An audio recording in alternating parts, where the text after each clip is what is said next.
All rise. First District Court of Appeals now in session. All who have business before this court draw near, give attention, and you shall be heard. May God save these United States, the great state of Florida, and this honorable court. Please be seated. Good morning. Welcome to the First District Court of Appeal. We have one case on the docket this morning. It is Shands Jacksonville Medical Center et al. Versus Jennifer and Marlon Chavez. It's 2020-3605, and we're having oral argument on the motion for rehearing. Ms. Davis, are you ready?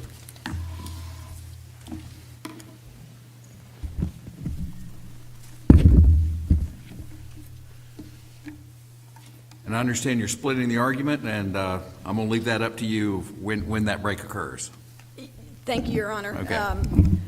Christine Davis here on behalf of the appellants.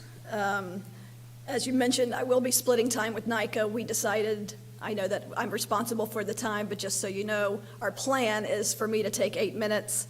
Mr. Ucina would take 7 minutes, and then I'll reserve 5 minutes for rebuttal.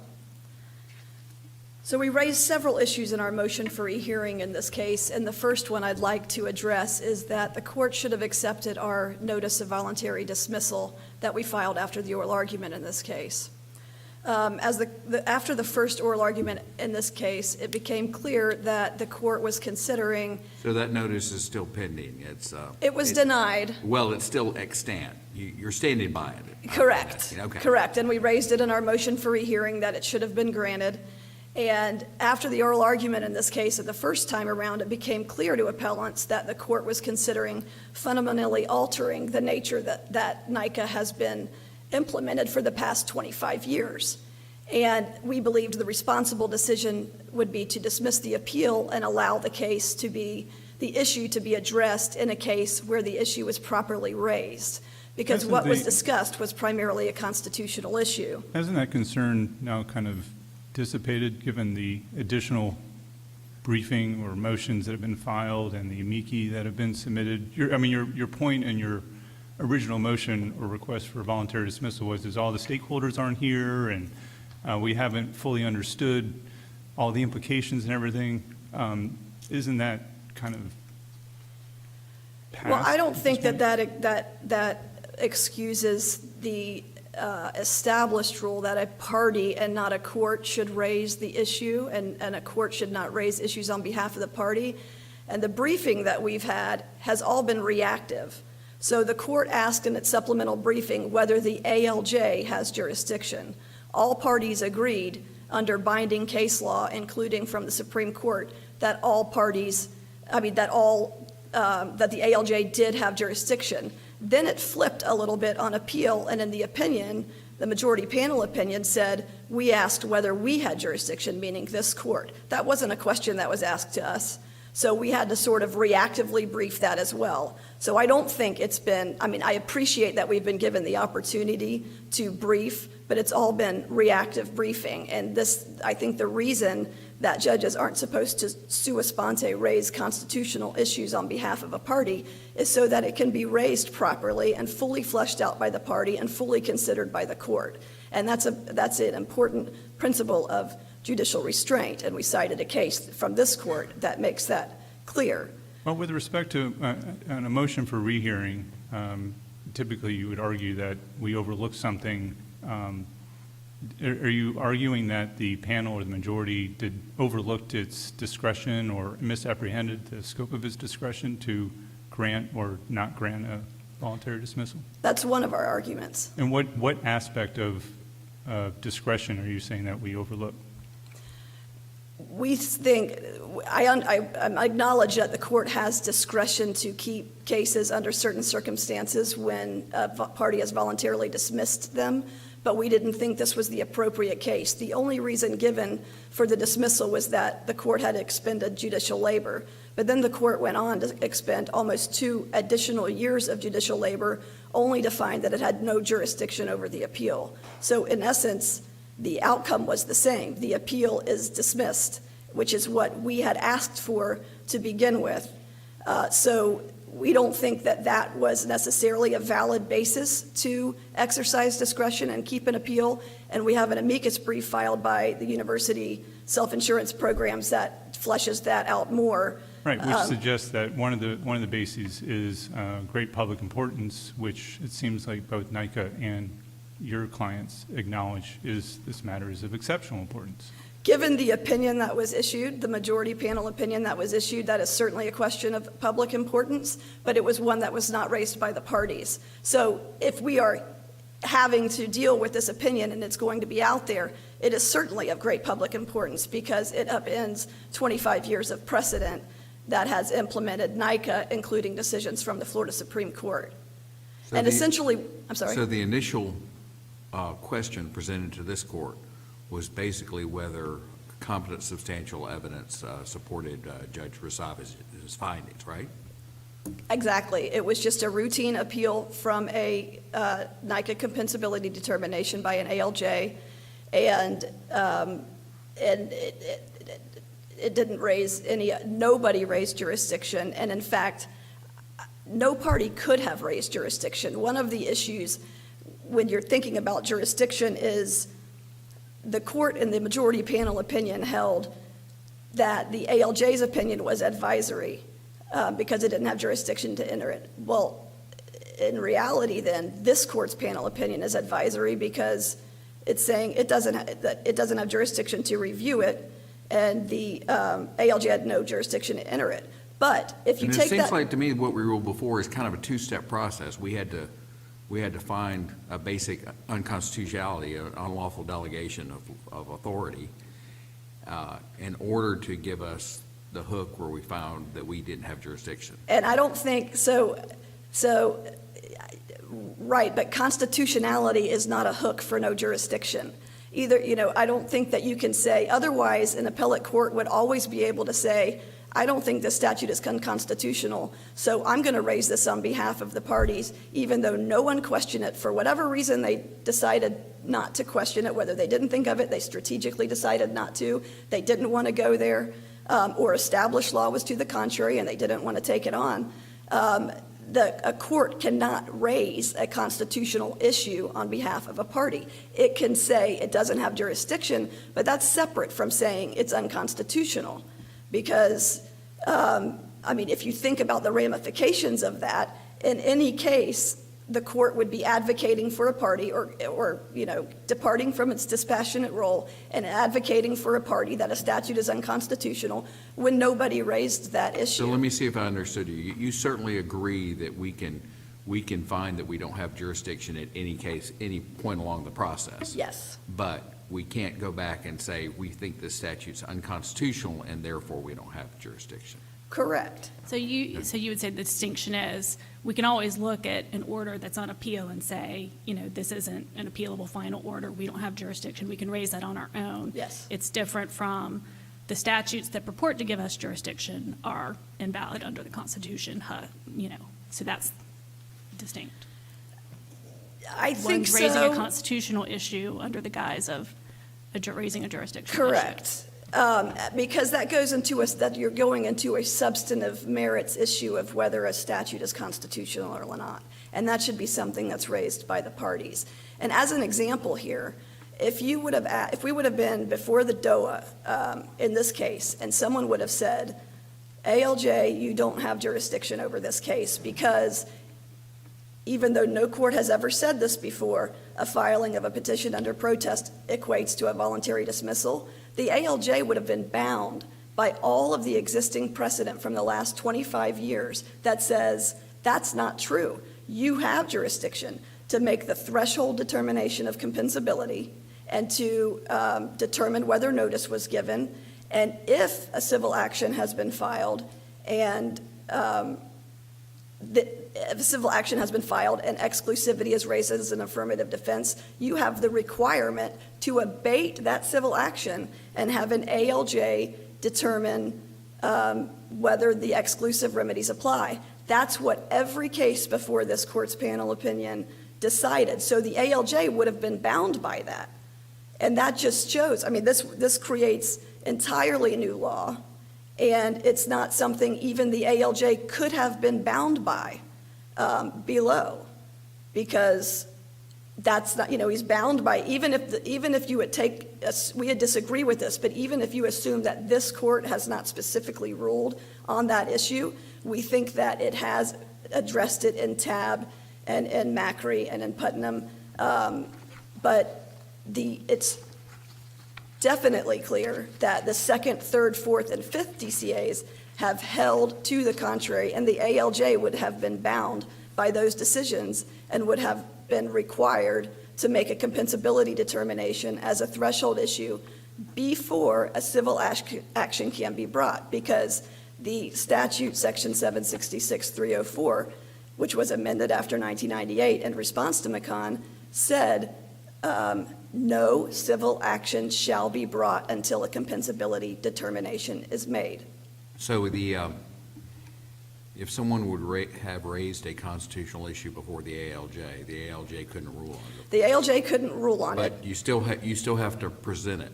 You have to present an as-applied challenge to an ALJ. You could raise a facial constitutionality challenge for the first time on appeal, but it has to be raised by a party.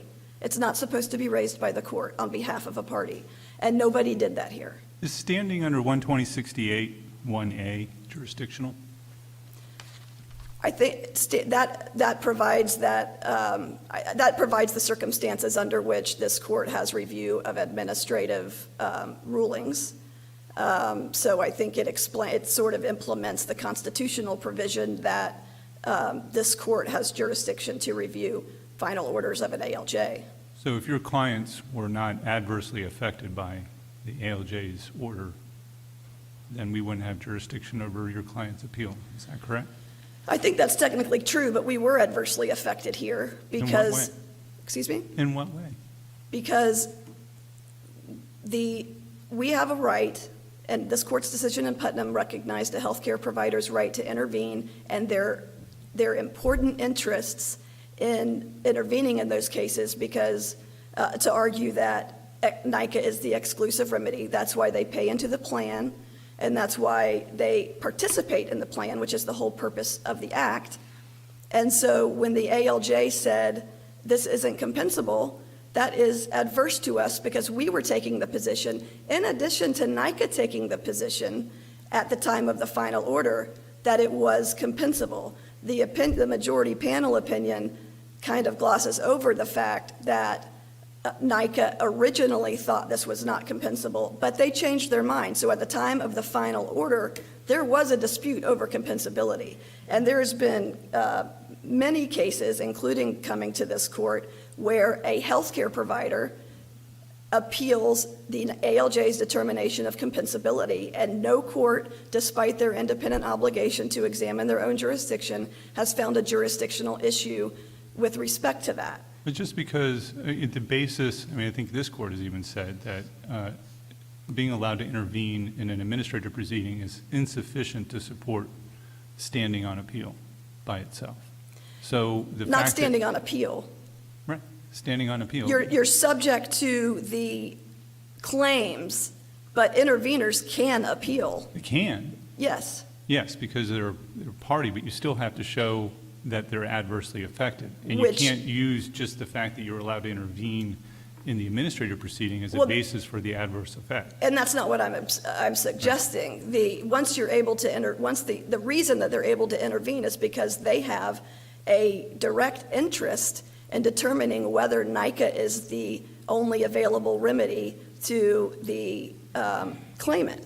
And so when the ALJ says this is not compensable, and NICA and/or the healthcare provider says this is compensable, that adversely affects us because we believe the injury is subject to the exclusive remedy under the plan, and they should not be able to sue in civil court for medical malpractice. Sure, but that affects the claimant's rights, not the provider's rights. If you look at the entire chapter, this part of the chapter, there's really no reference at all to a single right on behalf of a provider. The It provider. speaks in terms of the claimant's rights. I don't think, I disagree with that to a certain extent, because while it says a claimant brings a petition, seeking benefits, that the healthcare providers also have rights. Everything is not in the hands of the ALJ. This is a procedure whereby the parents get notice, they sign the notice, so they've effectively waived their right to medical malpractice if it's a NICA compensable injury. So they know this going in. And so the threshold question that has to be made is this compensable under NICA? If it is, then that's their exclusive remedy, and that's what they have to take. If it's not, then they're allowed to proceed to circuit court. And I think I'm eating into his time, so I'll defer. Did you get your question answered? I won't interfere. Okay, we'll hear from Mr. Acenia, and I'm going to give you some extra time for rebuttal because we had lots of questions, and as a lawyer, I learned that splitting time, it's never it's always a mess. Thank you, Your Honor, because I would only have 50 seconds if we were going to strictly Right. adhere to the timeframes. You can use the remainder of the time, and I will give some rebuttal. Thank you, time. Your Honor. May it please the Court, I'm Steve Acenia, and along with my colleague Tana Story, we represent NICA in this appeal.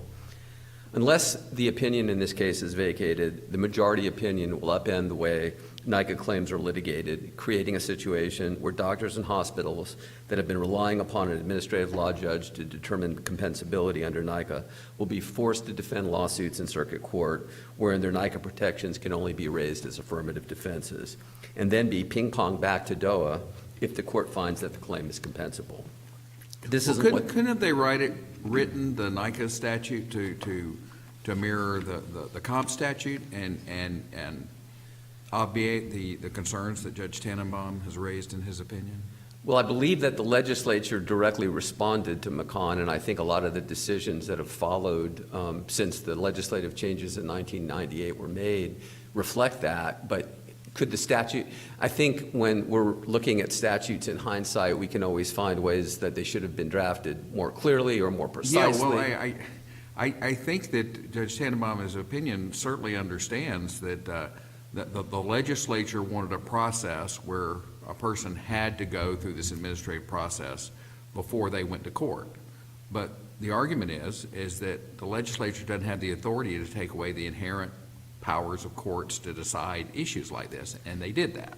Well, I don't believe that the inherent powers of the courts have been abrogated here because, look, if somebody, you've got a choice. You have a choice here. Everybody is required, the providers are required to provide notice to anybody who's going to deliver a child that they are a participating physician in NICA or they're a participating hospital.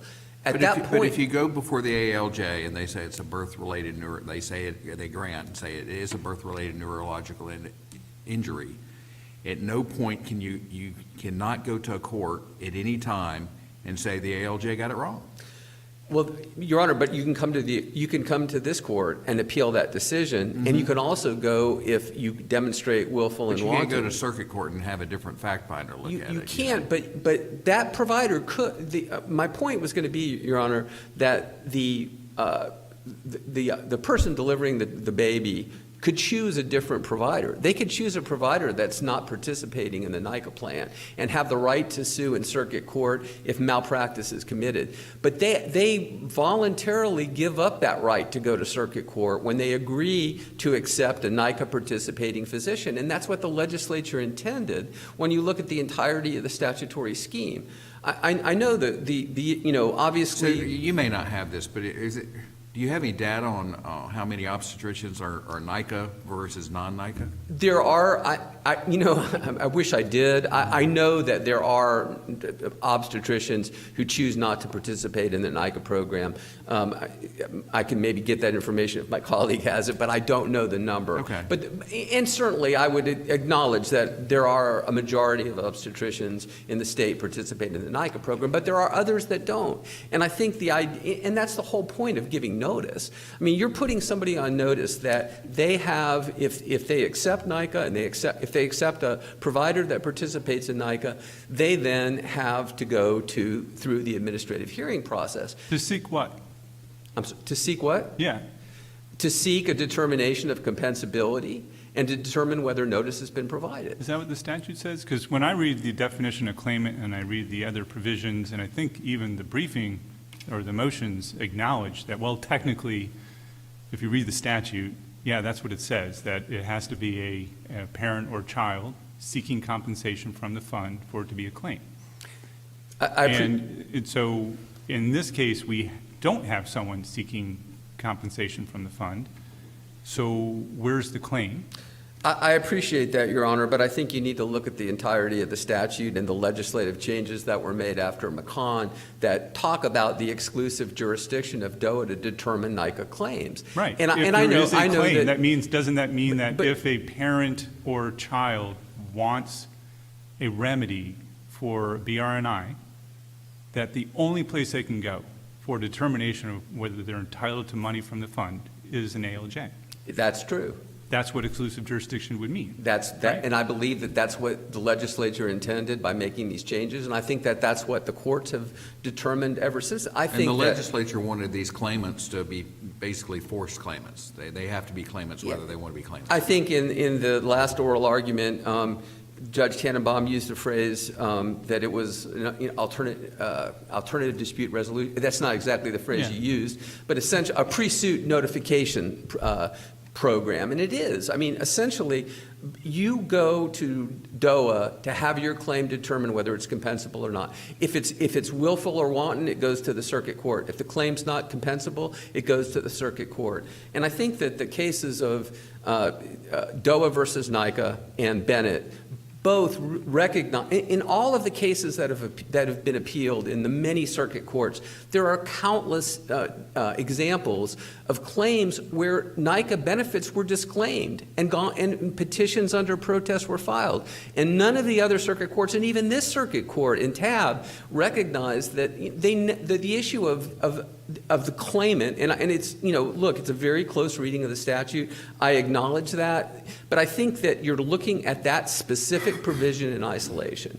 And I think that you have to look at the totality of the statute and look at what the legislature intended to do here. If the legislature intended for the ALJ to be a substitute for the circuit court on the question of compensability, whoever's, we want as a matter of fact or as a matter of law, we want the ALJ to determine it to the exclusion of the circuit court, why not add a provision that provides or specifies that the providers can be parties? I'm not saying they couldn't intervene as parties, but the statute is still, even with the amendment, silent on the parties besides just NICA and the parent. But I mean, if you look at the prefatory section in section 766.301, because obstetric services are essential, it is incumbent on the legislature to provide a plan designed to result in the stabilization and reduction of malpractice insurance premiums for providers of such services.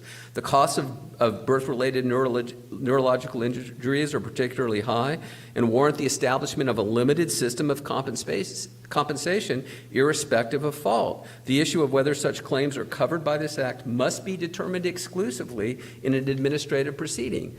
I think that prefatory language governs what has to happen in these cases. And I accept your position that the definition of claimant confuses that issue. But I think when you look at the entirety of the statutory scheme, the changes that were made in 1996, the changes that were made, the changes that were made after McCon in 1998, the 2003 amendments and the 2006 amendments all bolster that argument. Could a provider file a petition to have determination of compensability?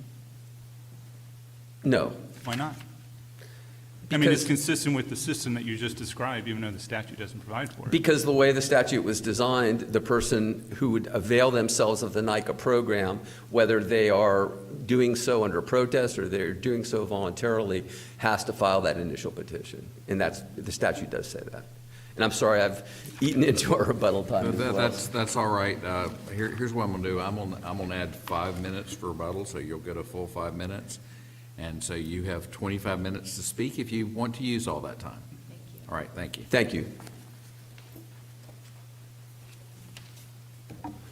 May it please? Hold on a second while the Yes. clerk gets the clock set. Thank you. All right, you may proceed. May it please the court, Carol Link on behalf of the Chavez family. This appeal presents a very simple, straightforward question of statutory construction. and constitutional issues, as Your Honor noted in the opinion. But the actual words matter. And this court knows, Judge Roberts, you and I are new to this case as of this rehearing, but we're not new to the principle that Florida courts follow, which is the supremacy in text principle, the Ham decision from the Florida Supreme Court. The actual words matter. And they matter more than the legislative intent. So in looking at this statute and the 1998 amendments, the legislature left intact the crystal clear definition of claimant, and the claimant can only be one person or the personal representative of that child seeking NICA benefits. It's crystal clear throughout the statute, not just in the definition. We must strictly construe the statute. The Florida Supreme Court has told us that in McConn and in Bennett, which is post-1998 amendments. What Shands and NICA want this court to do is judicially rewrite this statute. But I know you're defending the previous opinion presented by this court. I am, yes, But Your below, you didn't argue that. Well, I'm glad you asked that.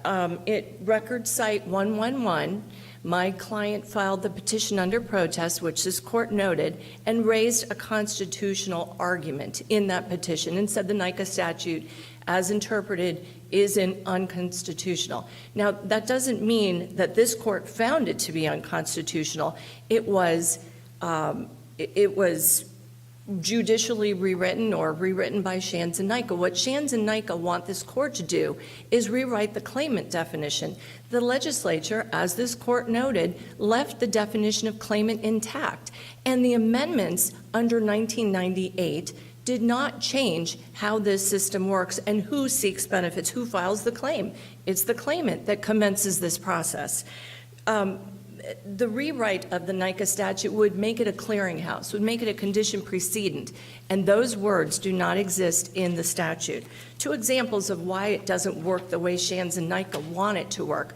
You have a child with cerebral palsy who is physically meeting the definition under BRNI, physically, but has an IQ of 150. That child will never, ever meet the full definition of a birth-related neurological injury. However, Shands and NICA want that child who has cerebral palsy, is in a wheelchair, but with 150 IQ, to go through 2 years plus in the NICA, I say the NICA world because it's the NICA DOA administrative quasi-judicial process plus the appeal, and that's what we have in this case. My client. So are you saying that if the child is severely physically impaired but has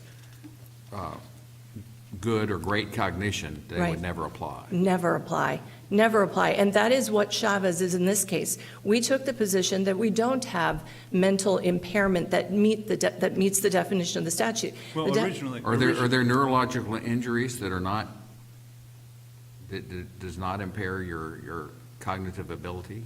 Oh, sure.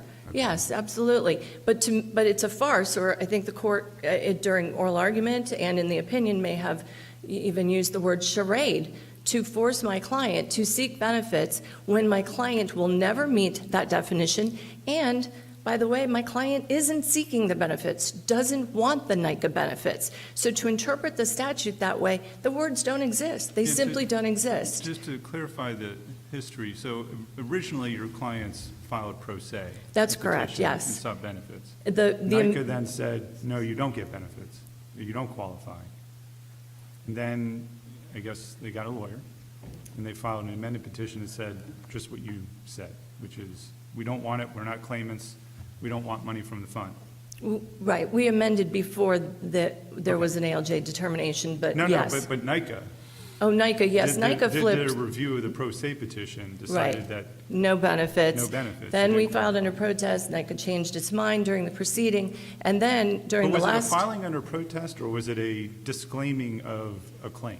Because it's unlike some of the others where, yeah, we're seeking benefits, but we're protesting the whole thing, but you give it to us, I guess, if you want.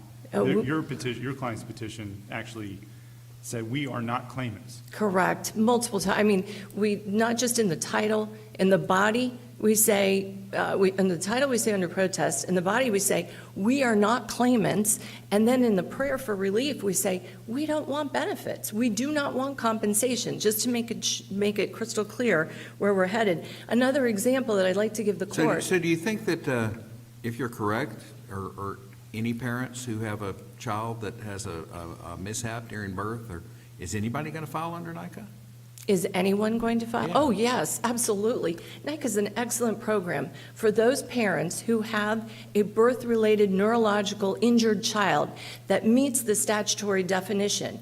They can file under NICA and get a faster proceeding with a limited remedy, right? It's capped, but they get a faster proceeding for relief and redress of their injury if they don't want to go over to circuit court. But there has to be, if you interpret this statute as you must, under the plain and crystal clear words, the actual words, there has to be the ability for my client to seek redress in a court of law. Here's another example why Shands-Nika's argument does not work. If a child is born under the 2,500 gram weight limit, that's in the definition of the statute. You are not a birth-related neurological injury if you're under 2,500. And this happened in the Exposito case, the third DCA. Judge Tannenbaum, you noted that decision in the Chavez opinion and in the McDonald case. When you're under that birth weight at birth, that's never going to change. No alternative universe is going to make that baby weigh more at birth, right? It's a concrete number. That will never be a compensable claim under NICA. Those parents should not be dragged and forced and compelled, as they were in Exposito, to file a NICA claim seeking benefits that they're going to be denied. We all know it's a farce. They're going and knocking on NICA's door and being forced to ask for benefits that the ALJ will never give them. So why force those claimants or those persons with injuries to go when they will never meet that definition? The statute doesn't say what Shands and NICA wants it to say. So I think I agree with you on legislative intent. I mean, I don't know if there is such a thing because there's 161 different actors to pass a bill. Right. And they all may have different intents. But to what extent are we allowed to look at the purpose of, the overall purpose of a statutory scheme and determining what the words mean? Yes, thank you. Well, you are governed by the Ham versus Portfolio case and supremacy in text, which gives priority to the actual words over the legislative history, what others say it means. And when you look at the 766301, that's the legislative findings and intent, tells you why they did it back in 1988. Look at the 1998 amendment, because that's what Shands and NICA are arguing. They're saying that that amendment changes things. It changes the world, and it makes it clear that you have to go through NICA. But it doesn't. It's in subsection 1D. It says the issue of whether such claims. Now, the legislator did not use the word injury. Injury would have been broader, and words matter. Injury would have encompassed more. Now, I'm not suggesting that that would have been enough. They would have had to alter the definition of claimant and say what Shands and NICA want this court to say is that any child who suffered a birth injury must first seek NICA benefits, even if they don't want them, even if they don't meet the definition, before seeking redress in circuit civil court. But that purpose, that legislative intent under 766301 tells you what this purpose of the statute is. And nowhere, Your Honor, nowhere in 301 did the legislature say that this is a condition precedent to filing a lawsuit. And we know the legislature knows how to write those words. It's not difficult.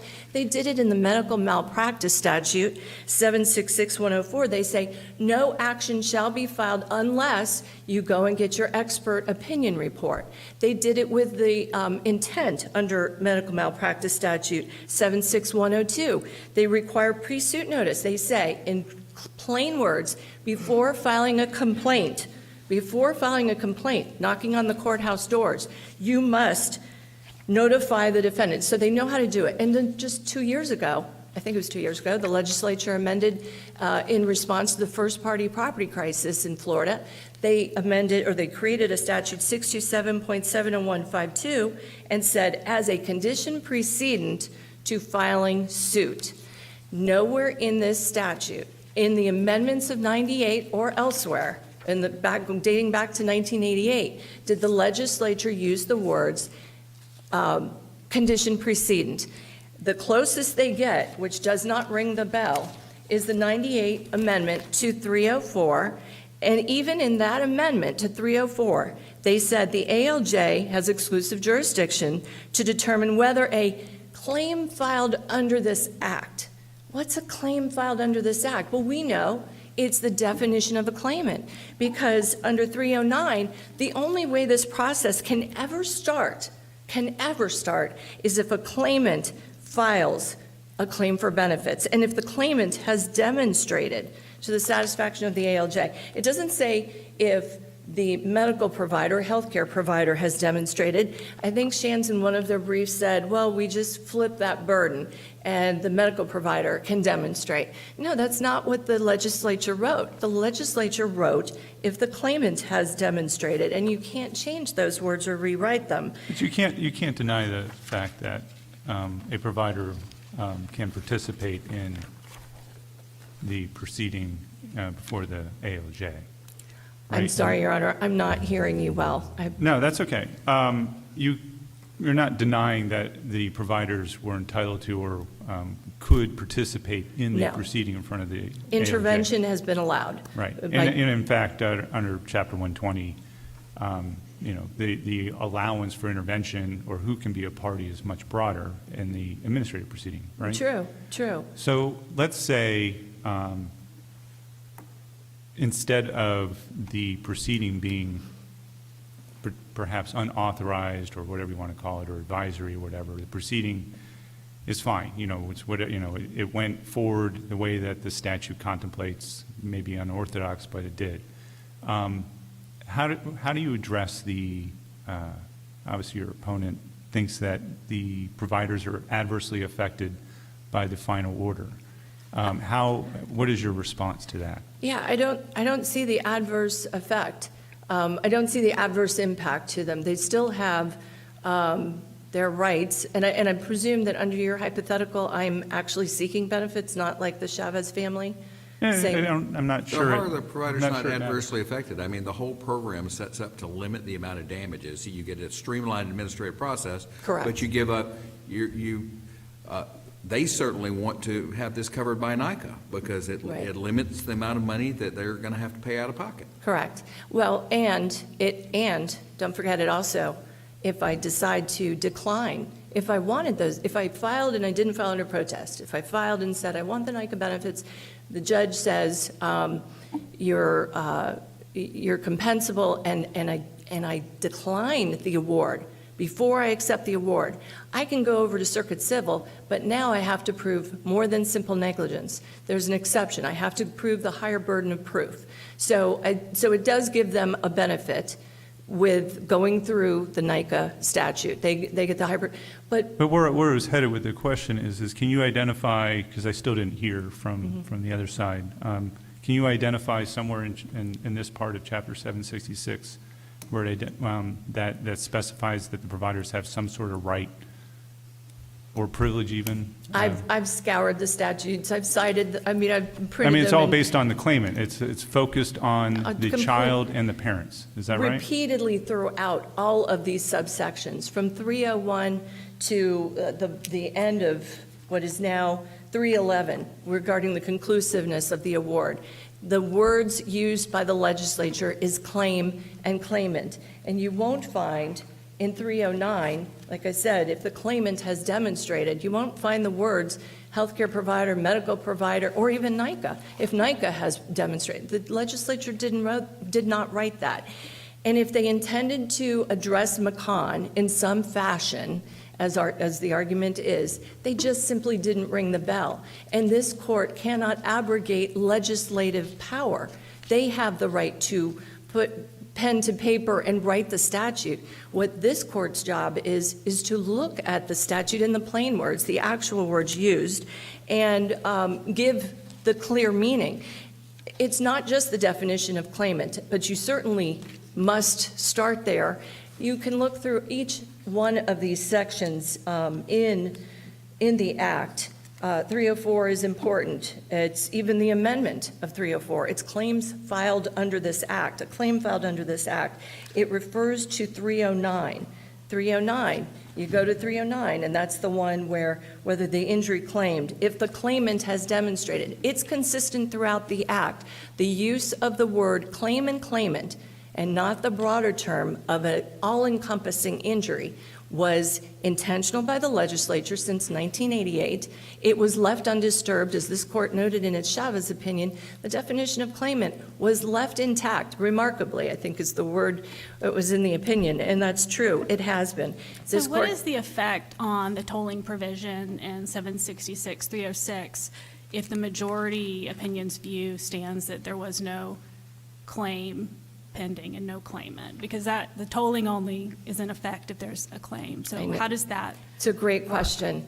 Well, the law is, up until the Chavez opinion in December, sporadically throughout the DCAs, I know the argument is that this court previously has said that you must file a NICA claim, but it hasn't. There's no decision. It has noted that a petition was filed under protest, but there's no decision from this court saying it's a clearinghouse. NICA's a clearinghouse. You have to do that. So it's a great question, Judge Nordby. Under 766-306, it says the suit will be tolled by the filing of a claim. So the filing of the claim reverts back to the definition of claimant, reverts back to 309, how this process gets started. And so there are other tolling issues that I think But if could, there's no claim here, then there's no tolling. Like if what the majority, right, held stands, then. then there's no tolling. Well, there's no claim And then seeking for the benefits. child and the family here, Right. then I assume the statute of limitations is run at this point. Well, What's the effect of all this? yeah, that's a great, and I appreciate the question. It is of some concern. However, NICA and Shands have taken the position, we've sent them a letter of intent. We wanted to sue them, and they wrote back, no, go to NICA. So there's some tolling, I think, with the behavior of the parties in this case that will benefit my clients. But my clients, I mean, the record is what They the were record. operating under, go file a claim, everything will be told. I'm sorry. So- We haven't sought benefits. I mean, we can't say that we have, because the petition is very clear. It was under protest, we didn't want the benefits, we said we're not claimants. And that doesn't change, I mean, there's nothing in the opinion that was written that changes any of that, because you said, like, up until the opinion came out, it was like the state of affairs was one way, and now it might be the other, but the opinion doesn't really. No, the I mean, opinion, everyone agrees that the claimant has to seek compensation for it to be a claim. the claimant has to seek compensation in order for there to be a claimant. This It's is my the, understanding they have to file a claim to receive the benefit of tolling, though. they have to file a claim seeking benefits, and for the 306, as Judge Nordby just asked, for that tolling to be triggered. That is true. I don't think that the tolling, So if there was not a claim, the Chavez have no forum that they can go to. Chavez had to go through the NICA process because of the construct that Shands and NICA have created, and have done not just in this case, but other cases. I know I was here before But this. But if under the plain language, they're not claimants, They're not. okay, They're not. It's, okay. And whatever we did with respect to the motion for rehearing isn't going to change the position of your clients vis-à-vis the statute of limitations. Is that? it shouldn't, because of the fact that there have been actions and behavior by the parties in this case that should toll the circuit court proceeding. And that's We'd your like to separate go. litigation plan. I mean, that's Right. I mean, that's something that you're going to address regardless of what happens here. Correct, I have to, because I can't tell this court in good faith that we are claimants. We're not. We filed under protest. We said we're not claimants. So we didn't want NICA benefits. What this court has done, which no other court has done previously, was explain in very fascinating constitutional explanation about public rights, quasi-judicial officers, and the NICA plan versus private rights under Article 5 judges and where this rests. This court does have jurisdiction. To address Shan's point right off the bat about jurisdiction, this court knows that the Pino case gives you the right to retain jurisdiction if it's question of great public importance or likely to recur. The stakeholders have been heard. Your Honor noted that. That was the purpose of allowing for them to be heard, and no one asked to be orally heard of those amici here today. The court always has the obligation, not just the discretion, but the obligation to question its general jurisdiction. That's the West 132 feet case that this court cited, but it's also this court's decision from 2024 in Ray Doe 23B. The examination of jurisdiction is a matter of primary concern to which we must address ourselves sua sponte. That's this court saying it. So to argue that you don't have jurisdiction, you may always look at your jurisdiction. The opinion did not declare this statute unconstitutional. You did not say that. You explained why you lacked jurisdiction, which was an appropriate thing to do. Just dismissing it would leave the parties without any explanation as to why you were dismissing it and how the statute works. Yeah, this is in the context of a motion for rehearing. I'm still trying to understand the argument. Okay, so they asked for us to voluntarily dismiss, or voluntarily asked us to dismiss it. We didn't, but we dismissed it, but we explained why. Is there any difference between that and saying, okay, you don't want to litigate anymore, or you don't want an answer, fine, we're going to dismiss it anyway because you didn't have standing, let's say. Right. Is there much difference between one and the other? I mean, why do you think that that's actually an issue in this motion for rehearing? If we exercise our discretion Right. to write an opinion as opposed to saying nothing. On Now your, they're saying you misapprehended your discretion because you should have said nothing Right. when you dismissed the case. well, I think that's a question for Shands and Nika. I really don't know. I think I can guess they don't want the court saying what the court did, which was reading the plain words of the statute and giving meaning to the actual words and how this plan should operate, how the statute should operate. But you're entitled to explain why you're declining to accept jurisdiction. And it's important in this case because it is likely to recur. It's likely to recur. There are other NICA claimants, those of the babies who are born who are under the 2,500 grams or who have no mental injury but cerebral palsy and physically injured. So this opinion from this court gives great guidance to those behind the Chavez family. It really, in what way? I wrote the opinion, but I hope it's not being overstated, the effect of it. And so from your perspective, and let me just alter it, if we were just talking about standing, and Yes. the opinions, said everything it said, but said that, well, the providers are not adversely affected by this order because the entire plan is focused on the claimant or the parents and the child Seeking benefits. seeking benefits. And we said, okay, it's fine. You participated in the proceeding below. That was you were entitled to do that, providers, but you're not adversely affected, so you can't appeal the determination of non-compensability. Right. How does that upend the entire program and the entire apparatus and create chaos? I think that was the word. It doesn't create chaos. It doesn't upend. It gives some clarity. I mean, isn't it just a But it- procedural question? I mean, is we do or don't have jurisdiction or based on standing from a provider when they seek review of a non-compensability determination? Right. The problem, or it's not a problem, it gives clarity to those courts who have, circuit courts, who have stayed the circuit court proceeding and compelled clients like mine to go to NICA.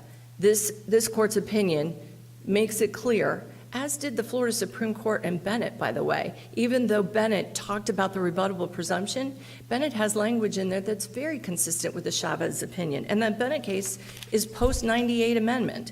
In the Bennett case, the Florida Supreme Court held that where an individual is not seeking comp under the NICA plan, but instead seeks to establish the right to sue in a court of law, that individual is not a claimant.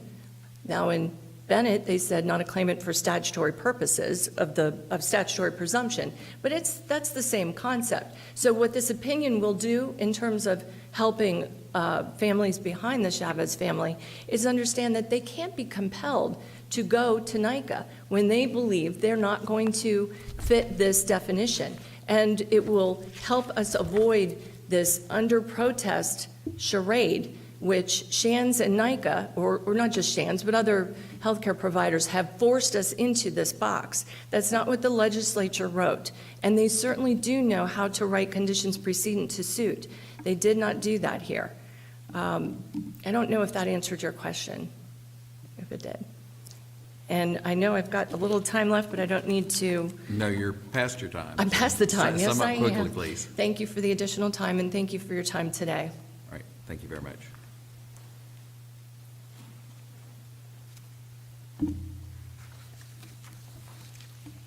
So I'll start with one point that opposing counsel just made, which is that Shands and NICA created this problem. The cases created this setup. The Florida Supreme Court, District Courts of Appeal, they have all held that the NICA compensability determination is a threshold determination that must be made before a civil action can proceed, and that's consistent with the plain language of 766-304 that says no civil action can be brought. And in the Bennett case that we were just discussing, and obviously this court is bound by Bennett, when they were discussing whether the rebuttable presumption applied, the court said, we hold that where an individual is not seeking compensation under the plan, but is instead seeking to establish the right to sue in a court of law, the burden of proving compensability shifts to the healthcare provider or NICA, and they are not entitled to a rebuttable presumption of compensability. The Supreme Court, through this holding, acknowledges that this is the procedure that it believes the legislature required. And so they're seeking instead to establish a right to sue in a court of law. That's the way this is required to go. So going to the Did the Supreme Court plain, consider it all in that case? I'm sorry? I don't think they did. Did the Supreme Court or the first DCA, I think, before that, consider the question of standing in that case? Or they just take it as a given that the the process happened second what it did DCA in Bennett, before it went to the Supreme Court, did consider that, and they found the appellate court had jurisdiction and that the healthcare providers had standing to make the argument. It wasn't specifically raised in the Supreme Court, but they approved that decision. I mean, the Supreme Court was actually pretty clear on what the issue was, and even narrowed the question. It said what the issue was. It had to do with just the presumption, and then they narrowed the question whether the first DCA interpreted the term immediate post-delivery period in the hospital as that term is used too expansively. That was a separate issue. There were two separate issues. So the one was the immediate post-delivery period, and the second one was the rebuttable presumption. And in the context of determining the rebuttable presumption, it acknowledged and approved the procedure whereby someone files a petition under. Did it approve or just not challenge it? I mean, because you can consider a situation where, like, just say this one, where the parent files a claim for compensation, does it under protest, says, I'm not presenting any evidence because I think this whole thing is out of order, have at it, and the providers come in because they intervene, which they're entitled to do, and present the evidence. Doesn't Bennett just kind of address that scenario where, okay, in that situation, the presumption doesn't apply because it's not the claimant seeking to prove? No, I don't think that that's right. I think that they acknowledge the fact that petitions need to be filed under protest. It doesn't alleviate your responsibility to do that because the ALJ has exclusive jurisdiction to make that threshold determination before a civil action can proceed. Whether a claim is compensable. Correct. And so. So then, how, at the end, though, where does the Supreme Court say that on appeal, the provider has standing to challenge a determination of non-compensability? Or in other words, that the provider is adversely affected? Well, I think that it's just implicit in the holding on the rebuttable presumption by recognizing that a petition is filed under protest, and when that is done, the burden of proof shifts to the healthcare provider or NICA, and the rebuttable presumption of compensability doesn't But that's apply. standing in the administrative proceeding. I'm talking about on appeal. Well, I mean, I think this court is the first one to raise an issue about jurisdiction on appeal, despite every other appellate court's independent obligation to determine its jurisdiction. One can reasonably assume those courts did fulfill their obligation and determined that they did have jurisdiction to make those decisions. One other thing. This brings up a question. Is this an appeal proceeding under 12068-1, or is this an appeal proceeding under 766.311? Because within it's the under NICA both. within the NICA statutes, the legislature gave a standalone appeal right. So is it proceeding under, like, that's the avenue? I think and it's under basis for our both. jurisdiction, because it says, review of the order shall be by appeal to the DCA. Is that the basis for our jurisdiction? I think it's both, because the 760, the provision saying that you have to appeal to the District Court of Appeal is certainly a jurisdictional provision saying this is how it's going to be reviewed. But it's also clear that Chapter 120 applies to NICA proceedings, and that's not. Where is that? Where is it? What provision says Chapter 120 as a whole applies? There is, I don't have the specific site. I can provide it to the There's language court. in 304 that says the administrative law judge shall hear and determine all claims and shall exercise the full power and authority granted to her or him in Chapter 120. So that talks about That how makes the 120 ALJ apply. operates, but it doesn't say the full scope of Chapter 120 applies to these proceedings. Well, I know, and I don't have the case in front of me. There is a case, and I can provide it after this if you'd like, that says that 120 applies. But, I mean, I don't see that, I'm not sure I understand the meaningful distinction between that, whether it's under 766 or 120, because either way, you can, If you it's under appeal to this court. 12068, then you have the, a party adversely affected. If it's under 766.311, then you don't have the adversely affected language. I want to understand exactly what this is being, appeal is proceeding under, because it appears, the legislature in 311, that's where they seem to give the jurisdiction to this court to review these decisions. I definitely agree with that. That's not a question I have fully thought through, because the way I was looking at it is that 766.311 certainly gives jurisdiction to this court to review NICA, to review orders from the ALJ. And the way I was reading the cases in the statute is that 120 also applies, but I don't have a specific It applies for the powers answer. of the ALJ, and, it appears to apply to, the power of the ALJ and how they run the hearings and the proceedings. But it's not wholesale, it doesn't appear to be wholesale. In other statutes, you see the legislature, like, all these proceedings, shall be conducted under Chapter 120. It's just worded differently. than No, how you I see think it. that, I see what you're saying, and I think I would have to, and I haven't thought this all the way through, but I would think that if we're proceeding under 766, then that provision would be the one that provides the appellate court jurisdiction.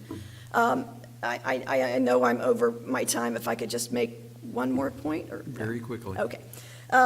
So the opposing counsel made the point that words matter, and they do matter, but the whole text canon of construction is a textual canon of construction, which means that you don't take a sterile, literal interpretation of certain words in a statute. You would look at the entire context of the statute. And we set out in our motion how the entire context of the statute requires that the plan be exhibited this way, or fulfilled this way. And when you're looking simply at for compensation, I feel like it's being given too much weight, especially when viewed in the context of the plan.